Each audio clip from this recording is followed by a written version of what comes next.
भारतातील संत्रा नगरी कोणती हे तर तुम्हाला माहीतच असेल, नागपूर. चला आज नागपूरचे काही इंटरेस्टिंग फॅक्ट्स जाणून घेऊ.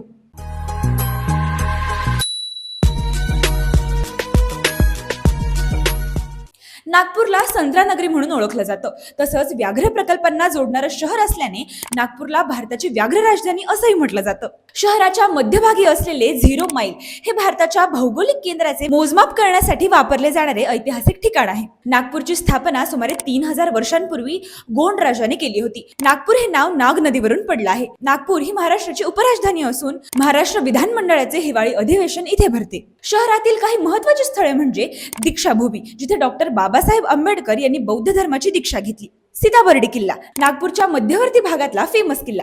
पुण्यानंतर महाराष्ट्रातील IT साठी महत्त्वाचे ठिकाण म्हणून नागपूर ओळखले जाते. अशाच इंटरेस्टिंग माहितीसाठी माईक टेस्टिंग मराठीला नक्की फॉलो करा.